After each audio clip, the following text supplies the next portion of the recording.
To and I call the member for Jagga Jagga.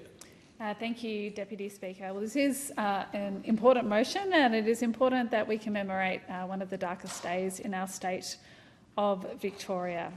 Black Saturday was a day of terror.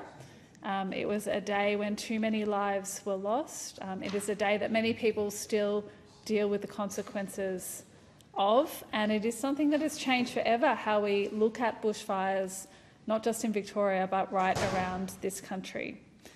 On Black Saturday, 173 lives were lost. More than 2,000 homes were destroyed. Whole communities and towns were changed forever. People, families, neighbours, communities, lives were torn apart in a matter of hours. And for those of us in Victoria, and especially across Melbourne's north and northeast, Black Saturday is still not something that we remember at a distance. It is something that we vividly hold and that many people still carry. In my community of Jagga Jagga, many families have direct links to the communities that were devastated, to Kinglake, Marysville, Strathewen, St Andrews and beyond. Many people locally were in the CFA crews and the emergency services who were on the front line on that day.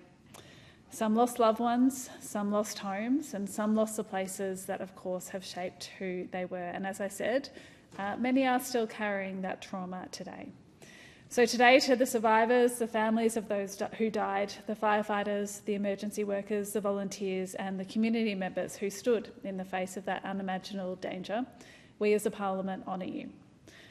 We remember not only what was lost, but we remember the courage that you showed and what has emerged from the ashes. Deputy Speaker, the events of Black Saturday have fundamentally changed the way we understand bushfire risk in Australia. And we have, in fact, changed the way we talk about emergency management and the way we build, plan and prepare. And as someone who in an earlier life was a journalist who did spend some time training with our CFA crews, who has spent some time on the front line of firefighting, I can say that the messages that went out prior to Black Saturday were very different to the messages that go out to communities now. We have, as a result of that terrible disaster, entirely changed the way that we tell communities to prepare, that we tell people to make sure that they are safe.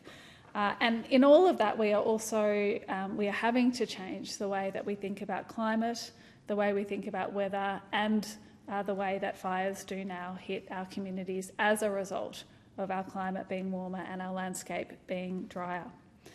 The Royal Commission into the Black Saturday bushfires made it clear that really what happened was a warning of what could happen again if we didn't take that seriously. It gave us a new catastrophic fire danger rating, and agencies across Australia came together to build a new Australian fire danger rating system.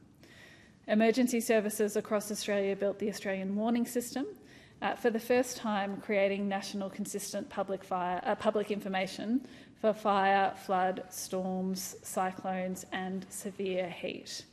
And we have just this past summer in Victoria again faced severe heat waves, faced dangerous fire risks and in fact dangerous fires. And I have no doubt that these ratings and these warnings have provided clarity and no doubt saved lives. And I do hope for all the people who do still carry the effect of Black Saturday that that is some comfort, that as a result of what happened on that day, the Victorian governments around the country took note and said we do need to be very serious and very methodical about how we look at this disaster, how we understand the lessons, how we honour the legacies of those who lost their lives and how we prepare for the future. As we do look to a future where we will experience more frequent and severe weather events, we will continue to recognise Black Saturday as a catalyst for change. It is a reminder of devastation, but it is also a reminder of the strength of community. It reminds us of neighbours helping neighbours, of towns rallying together, and of the volunteers who drove into danger when others were fleeing. I once again thank our local SES, CFA and FRB crews who not only that day but who continue to support our community in the most difficult times and who deserve our deepest thanks. We honour all of those affected, not only with our words but with how we plan for the future.